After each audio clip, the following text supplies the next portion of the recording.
क्या सिर्फ एक मोबाइल ऐप की हेल्प से चलते हुए ई रिक्शा को बीच में सड़क पर रोका जा सकता है? सुनने में किसी साइंस फिक्शन मूवी या हैकर फिल्म की कहानी लगती है, लेकिन भारत में इन दिनों एक ऐसा मामला सामने आया है जिसने लाखों ई रिक्शा ड्राइवर्स और यात्रियों की चिंता बढ़ा दी है। रिपोर्ट्स के अकॉर्डिंग एक चाइनीज बैटरी मैनेजमेंट ऐप का गलत इस्तेमाल करके कुछ लोग चलते हुए ई रिक्शा को बीच रास्ते में बंद कर रहे हैं। सोशल मीडिया पर ऐसे कई वीडियोस भी वायरल हो रहे हैं जिनमें लोग सिर्फ अपने स्मार्टफोन से पास से गुजर रहे ई रिक्शा को रोकते हुए दिखाई दे रहे हैं। अगर ये सच है तो ये सिर्फ एक प्रैंक नहीं बल्कि पब्लिक ट्रांसपोर्ट और पैसेंजर सेफ्टी से जुड़ा बड़ा सिक्योरिटी रिस्क बन सकता है।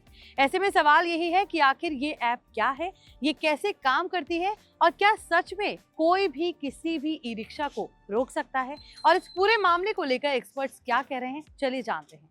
हाय everyone, you watching NBT tech on the go. I am your host Mohini Singh.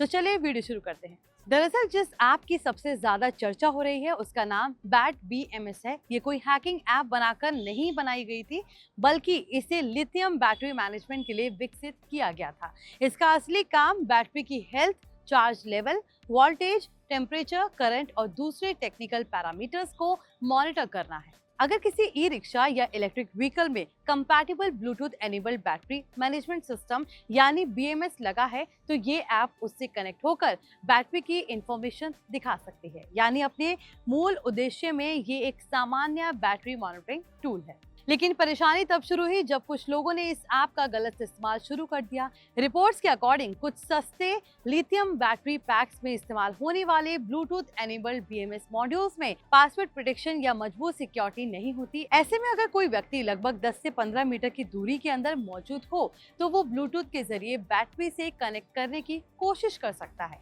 अगर कनेक्शन हो जाता है तो बैटरी का डिस्चार्ज फंक्शन बंद किया जा सकता है, जिससे कि मोटर को पावर मिलना बंद हो जाता है और ई रिक्शा अचानक रुक सकता है। यही वजह है कि सोशल मीडिया पर वायरल हो रहे कई वीडियोस ने लोगों की चिंता बढ़ा दी है। हालांकि यहाँ एक बहुत जरूरी बात समझना भी जरूरी है। इसका मतलब ये बिल्कुल नहीं है कि भारत के सभी ई रिक्शा या सभी इलेक्ट्रिक व्हीकल्स इस खतरे की चपेट में है।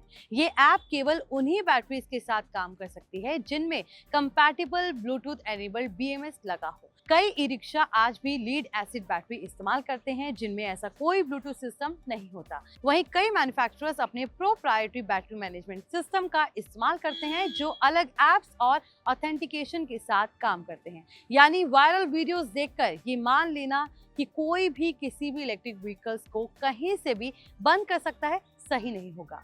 लेकिन एक्सपर्ट्स का कहना है कि असली टेंशन ऐप नहीं बल्कि कमजोर सिक्योरिटी सेटिंग्स हैं। अगर बैटरी मैनेजमेंट सिस्टम में मजबूत ऑथेंटिकेशन, एन्क्रिप्शन और पासवर्ड प्रोटेक्शन नहीं होगी तो उसका गलत फायदा उठाया जा सकता है। साइबर सिक्योरिटी एक्सपर्ट्स लंबे समय से कनेक्टेड डिवाइसेस में बेहतर सिक्योरिटी की मांग करते रहे हैं और अब ये मामला इलेक्ट्रिक व्हीकल्स तक भी पहुंच गया है। जैसे जैसे स्मार्ट व्हीकल्स और कनेक्टेड बैटरीज की संख्या बढ़ेगी वैसे वैसे उनकी साइबर सिक्योरिटी भी उतनी ही इंपॉर्टेंट होती जाएगी। रिपोर्ट्स के अकॉर्डिंग इस पूरे मामले ने सरकारी एजेंसियों, बैटरी मैन्युफैक्चरर्स और व्हीकल डीलर्स के सामने भी बड़ा सवाल खड़ा कर दिया है। रिपोर्ट्स में कहा गया है कि संबंधित एजेंसियों और डीलर्स को इस समस्या को गंभीरता से लेते हुए तुरंत जरूरी कदम उठाने चाहिए ताकि पब्लिक ट्रांसपोर्ट की सेफ्टी सुनिश्चित की जा सके। अगर समय रहते ऐसे बैटरी सिस्टम्स की सिक्योरिटी मजबूत नहीं की गई तो फ्यूचर में इस तरह की घटनाएं और भी बढ़ सकती है। तो आई होप ये इन्फॉर्मेटिव वीडियो आपके लिए यूजफुल रही हो। अगर वीडियो पसंद आया तो उसे लाइक करें, शेयर करें, साथ ही हमारे channel NBT tech on the go को सब्सक्राइब कर लें।